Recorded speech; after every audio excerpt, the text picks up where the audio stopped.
Welcome to another episode of Bearcats Mean Business, the official podcast of the University of Cincinnati's Carl H. Lindner College of Business. My name is Mary Ann Lewis, Dean and Professor of Management at the Lindner College of Business. And today I'm joined by a very special guest, UC Board of Trustees Chair and Lindner Alumnus Phil D. Collins. Welcome, Phil. Thanks for having me, Mary Ann. It's great to be with you here today. Phil, you have deep UC roots. I'd love you to share a little bit more about your personal background. Sure. I think I was destined to become a Bearcat. I was born and raised here in Cincinnati. My grandfather and grandmother were both affiliated with UC. My dad was recruited out of high school by the legendary coach Sid Gilman to be a quarterback at UC, which is another long story. My mom and only a sister attended UC. I met my wife in high school, and we attended UC together. And my dad made it really simple for me. He said he would pay for anywhere I wanted to go to college as long as it was UC. And so that made it pretty easy to decide to come here. Okay, Phil, that's remarkable and not something we see in a typical bio. Thank you for sharing that. You know, I think one of the other pieces of your story that always gets to me and I think is worth talking a bit more about is that you have a really unique past in that you worked with Carl H. Lindner, both as a student and as an early career professional. Tell us a bit more about that experience and what it meant for your career. I did. It was an amazing experience. Carl had a program where he would hire students from UC to come work in his office on nights and weekends, and he generally worked around the clock and needed somebody to be available in the off hours when the office was otherwise closed. And so I would go down there at 5 o'clock after school and stay basically until he went to bed and work from 9 a.m. to 9 p.m. on the weekends. And it was remarkable how much of that time he was active and working, and all of his inbound and outbound calls from leaders of business and finance and community leaders to U.S. presidents all came through the phone on my desk during those hours. And so it happened to be during the period where he was at his most active and prolific during the Drexel Milken Predators Ball days. And when he acquired Tap Broadcasting and moved Chiquita Brands and Penn Central both to Cincinnati, and all of the characters you can imagine from that era would come through our office. Often, I would actually go pick them up at the airport and bring them to the office. And it was just an unbelievable experience that as a kid from Cincinnati who didn't know anything about anything really opened my eyes to a whole world that I didn't know existed. And I have a life's worth of incredible stories from that time. My favorite is a prank that I orchestrated, him playing on Donald Trump, and I'll save that whole story for another day, but it's quite entertaining. Oh, but please don't save it too long. And one of many. Okay, before you talk about your professional career, I guess one thing I'm curious, if you don't mind. I mean, one of the, I think, great beauties of this gorgeous building that we get to live and work in every day is the quotes from Carl, from Mr. Lindner, around on so many of our walls.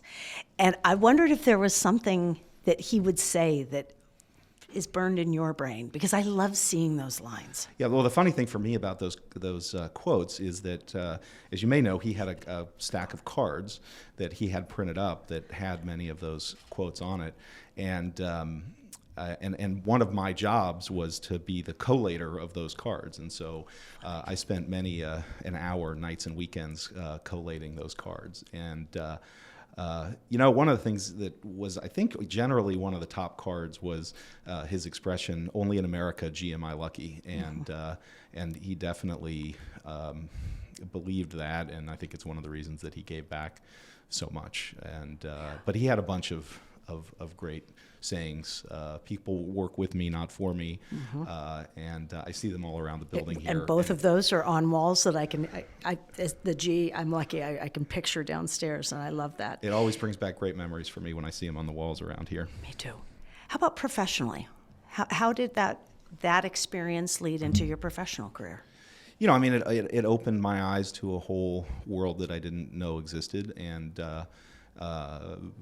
he was very active at that time in, with the the evolution and emergence of the leveraged finance markets, and what became, we didn't know what to call it at the time, but what became the private equity industry. And I think that, that really got me exposed to that whole world in a way that I would have never had an opportunity to before. And that evolved, my during school job evolved into, I added after I graduated a daytime financial analyst job to my night and weekend working for Carl job. So at that point, like him, I was working 24 hours a day, but also got some great exposure and learning from that experience. That's remarkable. And you're right, so much was changing in that pivotal time in our economy and in our world. From where you sit now, Phil, both through your career but also as chair of the Board of Trustees, I'd be interested in hearing what makes Lindner special to you. I don't think it's an overstatement to say that my experience here dramatically changed the trajectory of my life, which is the reason I feel so passionately about this place and feel compelled to give back. The experiences I had here, as a student leader, the opportunities that were opened up for me here, really set me on the path of the rest of my career, and I'm just eternally grateful for that, for those opportunities and the impact that this place has had on me. You've seen probably more and more of other schools, just in your role even as a parent as well as on the Board of Trustees. Do you think there are things that make us distinctive? Yeah, I think one of the great things about a large university in a kind of vibrant urban setting is the ability to interact with the community and business leaders, and it just presents, I think, incredible opportunities. A large university provides the opportunity to have a number of things to get involved in on campus, leadership opportunities of all kinds, and that engagement in a large campus community, I think, gives you this incredible experience that serves you well throughout your life. And then ultimately the co-op experience, I think it's unbelievably valuable. It wasn't just invented here. We do it better than anybody else, and I think we'll continue to innovate to keep experiential learning at the core of what UC stands for. And getting out in the world and getting real experience really helps you figure out where your passion is and what you're going to love to do, and that's really important. You can't figure that out in the classroom. And it turns out that that's actually the most important thing, and I think it's a unique opportunity that we have here, both because of how important cooperative education is here, but also being in this kind of vibrant business community. Phil, I love those insights in terms of our distinctions, and I think it's so helpful for prospective students and their parents to understand. I'm also curious about your advice for current students, those really living the Lindner experience, the UC way now. What would you tell them? Yeah, my experience is the most valuable thing you can do as a student is get involved in some way, whatever way. With no disrespect to the great learning and scholarship that happens here, it's the richness of being an engaged student that will linger with you in your life. And both the learning experiences and the people that you get from that stay with you. My experience in student government and ultimately my time as student body president was, probably one of the most formative experiences of my life in terms of developing life and professional skills. And it wasn't just a great experience, it opened a bunch of doors for me. And to this day, my best friends are people with whom I had that shared experience, and those are really great and unique bonds that you value in your life. And it's amazing to me how much responsibility you can get and how much impact you can have by just taking a little bit of initiative to get involved. I wandered into the student government one day early in my freshman year and asked about opportunities to get involved, and the rest, as they say, is history. And I think it's just so vital to getting the most out of the experience here. And again, it's one of those ways in which having a large community can really give you unique opportunities.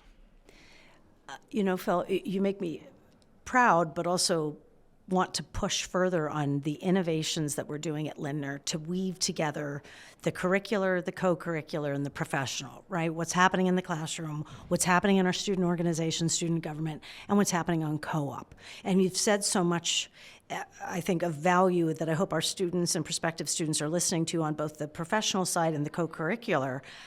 Can you share a little bit more about how you made the most of your classes, our faculty?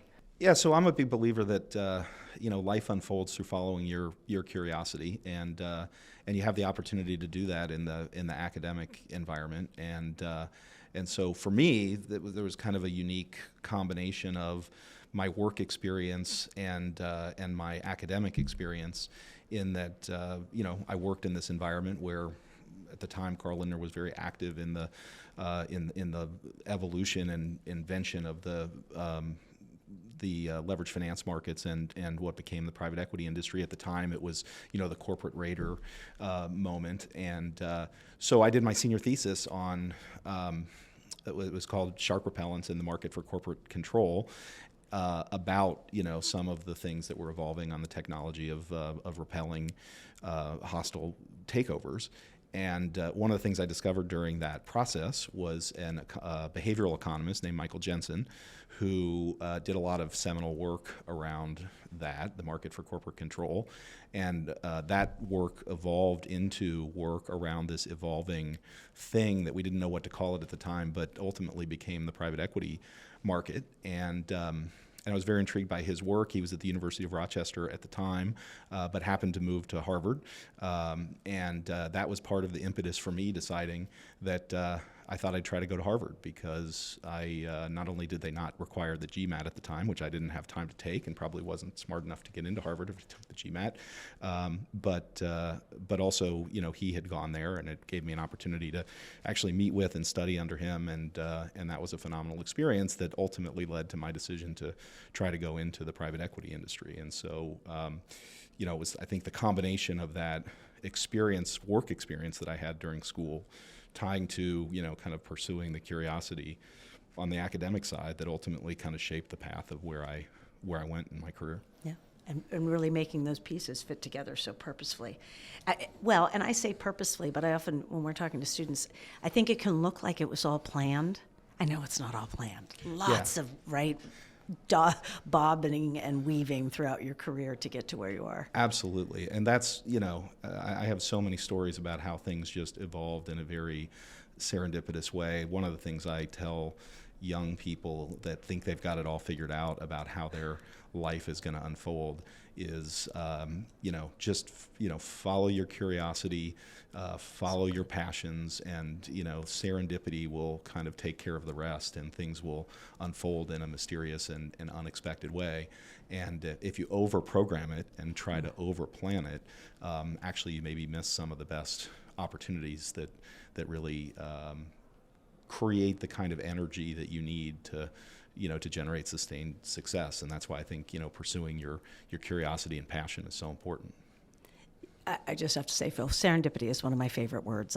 Me too. I define it as planned luck, but I think your examples are exactly what I always think of. Yeah, well, it goes back to one of Carl's other great quotes, which is, "The harder I work, the luckier I get," exactly. Which I also see posted around the building here, and that has definitely been my life experience. Shifting slightly, I'd love to talk about alumni, because your engagement, you certainly made the most of your time here on campus, and it continued. Even when you were on the West Coast, you stayed involved. Share a little bit more about what you think is the power of engaging as an alumni. Yeah, I stayed engaged to the extent I could when I was out on the West Coast. But for me, when my wife and I and our family made the decision to move back here, one of the kind of unexpected gifts that presented for me was the opportunity to really get engaged. And, for me, I owe so much to this place. It's an opportunity for me to give back. I feel a close connection and owe a lot of gratitude. And it's just been incredibly rewarding for me to see the growth and development of this institution since I was a student here, and the opportunities it creates for students, the role and impact that this institution has in our community. It's just so far ahead of where it was when I was a student, and as a result, it just creates these incredible opportunities for students. And I kind of look forward to seeing what this generation of students can accomplish. You may have seen Stanford professor who did this predictive index for producing unicorn startups puts UC at the top and number one of universities for the potential potential to create unicorn startups. And I think they're ahead of the curve on figuring out what others will learn about this place. And so, and then the final thing is I care about this community, the Cincinnati community, and I think having a thriving world-class research university is essential to creating a vibrant and thriving community. And UC's elevation has been, and I think will continue to be, a critical part of the elevation of this community, and it's been, fun and rewarding for me to be able to play a tiny role in helping to advance that. Well, you certainly are, and we're very grateful to you, Phil. Before we wrap up, I'd love to give you the opportunity to help us learn more. Is there parting thoughts from you? Well, we covered a lot of ground there, Marianne. You're a great podcaster already. I guess my parting thoughts would just be take initiative to get involved, follow your curiosity, pursue your passion, and serendipity, both of our favorite word, will take care of the rest. Oh, absolutely. My heartfelt thanks to Phil for stopping by today and for all you do for this university, continuing to raise the bar and help us thrive. And a friendly reminder to all, you can listen to Bearcats Mean Business on Spotify, YouTube, or Amazon Music. And if you can spare a few minutes, please subscribe, rate, and review us on those platforms so we continue to improve and innovate. Be safe, be well, go Bearcats.